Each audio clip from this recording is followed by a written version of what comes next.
আলু ফুলকপি দিয়ে মাছের মাথা দিয়ে রসাটা সেটা তৈরি হয়ে গেছে। এটা এবার খাওয়া হবে ভাতের সঙ্গে। আলুটা নুন মাখানো হচ্ছে,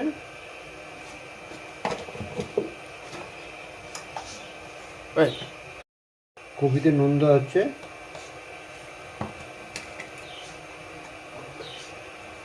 আর পরিমাণ মতো হলুদ দেওয়া হচ্ছে। আজকের মেনু হবে আলু ফুলকপি দিয়ে মাছের মাথার রসা। এই যে নুনটা দিয়ে দিচ্ছি, এতে নুন হলুদ দিয়ে মাখিয়ে রাখা হবে। ফুলকপি দিয়ে মাছের মাথার রসা যেটা হবে সেটার মশলাটা হচ্ছে পেঁয়াজ, আদা, রসুন, কাঁচা লঙ্কা, শুকনো লঙ্কা, এগুলো টোটালটাই শিলে বাটা হবে। তেলটা গরম হয়ে গেছে, মাছের মাথাগুলো ভাজার জন্য ছাড়া হচ্ছে।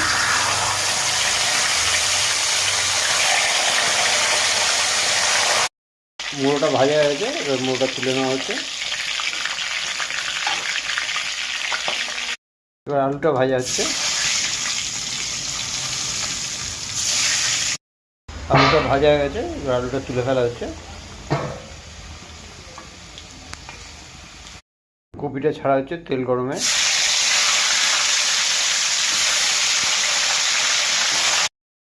কপিটা ভাজা হয়ে গেছে, এবার কপিটা উঠিয়ে তুলে নেওয়া হচ্ছে।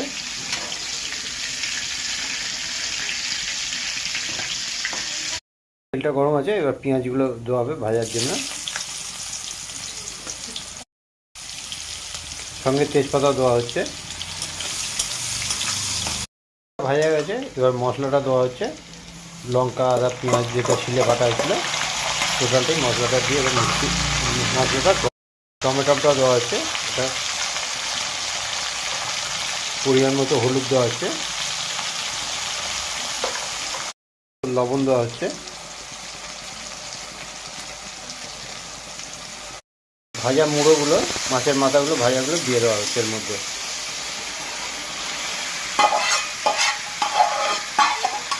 কড়াইশুঁটিগুলো দিয়ে দেওয়া হচ্ছে। ভালো করে নাড়া হবে, এখন ভালো করে মিক্স করা হবে জিনিসটা করার মধ্যে।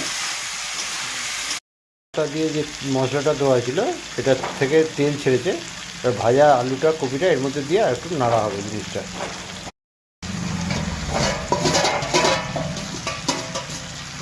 মশলা ধোয়া জলটা দেওয়া হচ্ছে, পরিমাণ মতো জলটা আলু কপি সব সিদ্ধ হবে।